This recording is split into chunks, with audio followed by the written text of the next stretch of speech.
Hello, welcome to How to Play D&D, the explainer podcast with one experienced dungeon master and one failed scriptwriter to discuss D&D topics. My name is Kinsey and my ridiculously inadequate pod partner is Lewis McCaffery. Hello Lewis, how are we doing today? Hello, I've just punched the table. You did, yeah, that's right. Yeah, Got to get not? it out sometimes. Exactly. Yeah. I'm doing alright, how are you? Yeah. Got to get out sometimes. Yeah, I'm fine actually. Now I've hit the table. Yeah, I'm fine. How's life? Yeah. How's life treating you? I'm always living life to the Pepsi Max. What? In our world. Yeah, fair enough. I'm always living to the Coke Zero, apparently. Oh, okay, yeah. I hope to depart this world someday. Who knows? Fun times. You never know, that might be today. It's true, yeah. Why am I here? Why am I part of the human race? Oh, I don't know. Is this... See, when we always talk about absolute shit during this bit, and I never know whether it's part of the actual topic or if we're just delusional or insane. It's not. Fair enough. It's about races. It's about race. It's about races. I thought you said racism. It's not about racism. No. It's about race. Nice. Yeah. Okay, fair enough. Cool. I like that. Yeah. Happy it's a good one. Yeah. Let's just get into it. Let's get to it.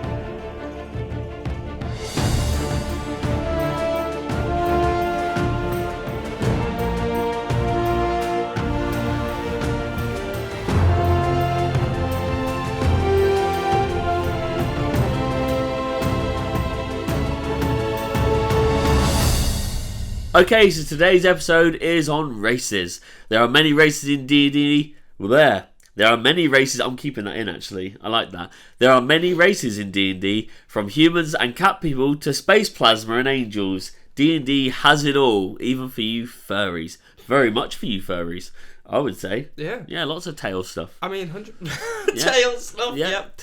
Lewis, hello. I've set out my neighbour's keys to the exhaust of my car, but I've forgotten where I left it. How do I find my car? What am I doing? So what you do, on the theme of tails, you remember that Don't fuck the car. No. Don't say fuck the car. No, I was going to say, remember that you've actually got a tail, one of those furry tails that's actually a butt plug. Oh, yeah. But it also works as... Oh, that's what it is. Yeah. Also works as a magnet. So what you do is you pull that out and realise that your keys are attached to the end of it. Yeah. I think, you know what, that's why I've been shitting blood. So that makes it makes so much sense now I've been shitting blood. Exactly. Yeah, you're right, then no need to go to the doctors. I've figured it out on my own, and I get in my car. Probably some serious damage up in there. Probably, but hey, who knows? The magnet. Hey, I'm not paying some person to look in my anus when I can do it for free. Wow. Okay. All right. Well, we're going to move on anyway. So back to races. Can you name some of the standard races new players can expect to come across in D&D?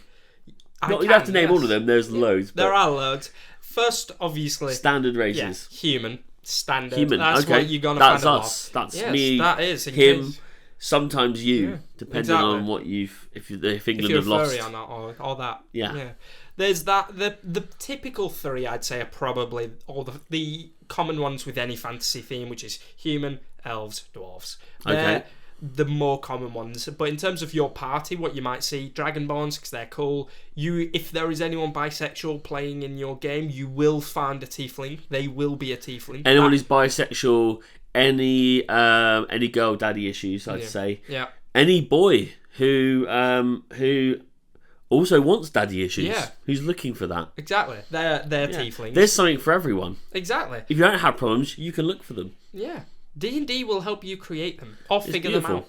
Yeah, it is. But yeah, I think those are the typical ones. Dwarves, elves, gnomes, humans, all the classic races, really. Okay, classic races. Yeah. Classic races. Okay, what specifically differentiates races in D&D?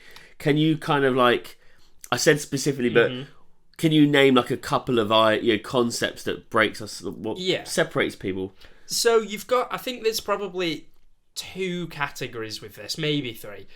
The first one being the obvious and the one that players will be more worried or bothered about or concerned, and that's the actual abilities, whether it's having dark vision or not, being an arrow cockcrow with the ability to fly, being a dwarf, knowledgeable about brickwork or stonework, that kind of thing. So there's that, different races obviously have different features. Some of them are just passive, like how elves only have to rest for 4 hours in a long rest rather than the original 8.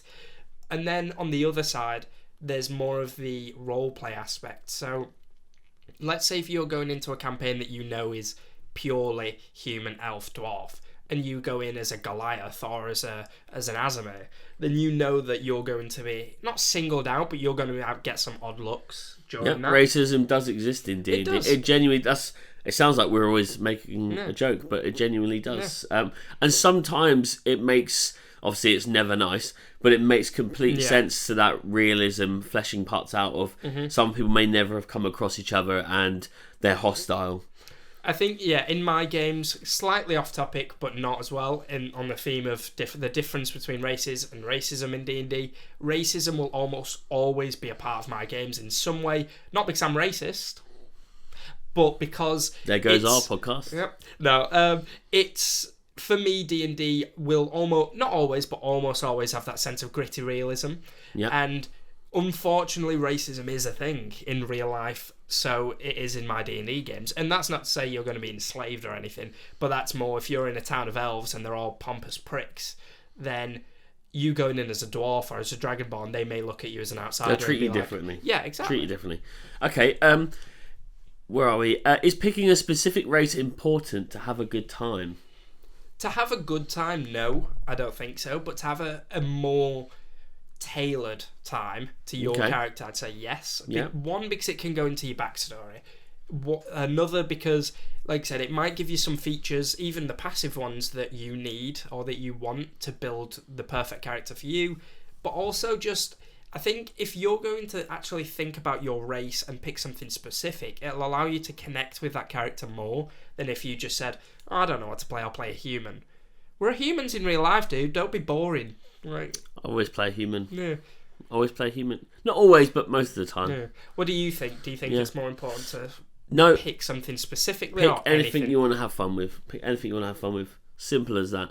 The only time I'm ever against what people pick is when they're clearly picking something to just create a build that's going to ruin the fun for everyone else. Yeah. That's it. I think if you're going to go for, let's say, one of the more powerful or more beneficial races, you need not a reason, but don't do it just for that. Like, add some cool Do it thing. because you actually wanted to enjoy what that race has to offer. Don't do it just because you want to be the best. Because then, you could be anyone, couldn't you, really? Yeah. You just decided to be that, and it's... Why are you playing? What are you getting out of it? No, exactly. I think every race can have something tailored to you, whether you are an Azamar, whether you're a lizard folk. Like anything, every single race can have a unique backstory, a unique part definitely. of it. Okay, are there certain races that go really well with certain classes?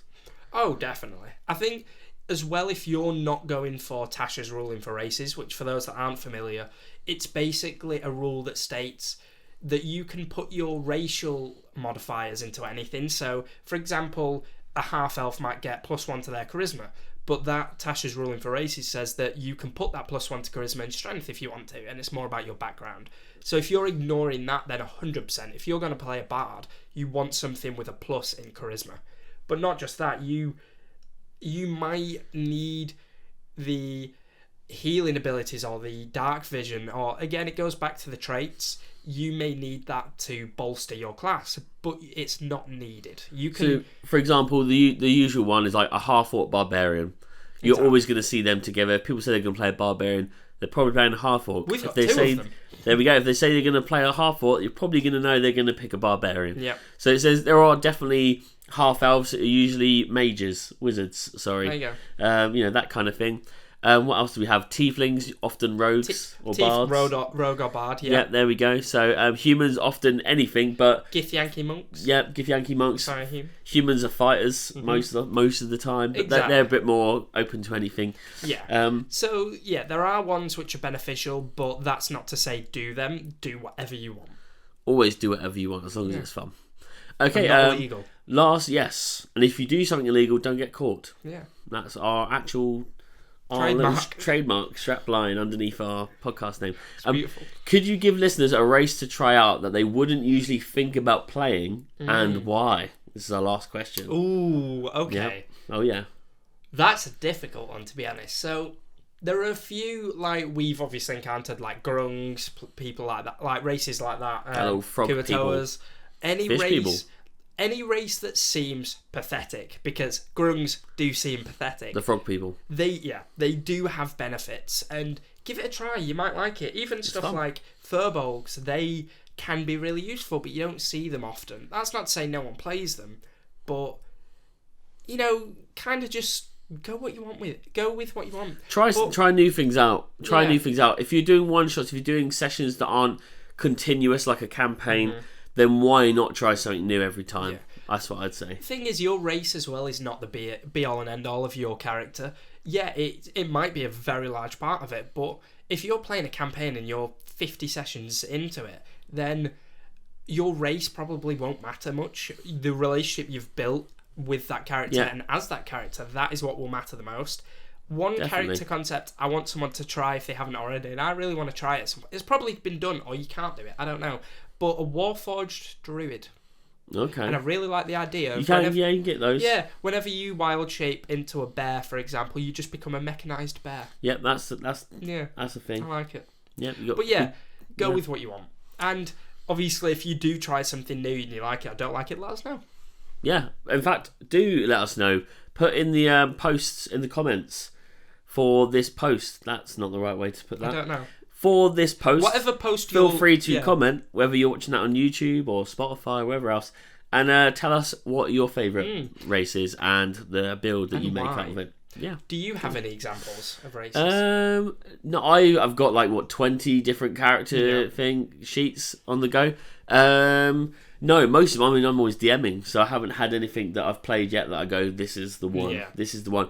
I guess I wouldn't mind playing a space plasmoid or a plasmoid. Yeah. Or what's the? Is it a GIF? A GIF. Yeah. The hippo. Or GIF with an F, I think. Yeah. GIF. I got transformed into a GIF once. Yeah, I think it'd be quite cool. Yeah. Well, I haven't looked at what they do, but I think they're so different, isn't it? So. Yeah, I think one good thing to do as well is we've obviously spoken about races that go hand in hand with classes, but maybe pick some that don't, or that, for example, my Carlisle at the moment, my character in our campaign, we've not fully explored it yet, but we've explored it a decent amount because I'm a Fallen Azamar, which out of all the Azamar sub races, that is kind of the more evil one of them all. Yeah, I'm was a lawful good paladin. So things like that where it's a bit of a conflict in you role playing the character, those are always good ones to do. Definitely, yeah. Why not create something that tests you? So it's not just so easy breezy. Exactly. Otherwise, it really doesn't matter what you play, does it? No, exactly. Something that makes you think while you play, not just roll to hit. Definitely. Okay, well, today's adventure is sadly coming to a close. We are back again next week with a topic: if hair continues to grow when you're dead, why aren't we harvesting it for those in need? You know what, that's actually a really good point. And as always, thank you for tuning in, and if you'd like to join in on the D&D action, then please follow us on Instagram and TikTok at How to Play D&D, or check out the link in our bio to join our Discord server. I've been Connor Kinsey. I've been Lewis McCaffery. Good day. Goodbye.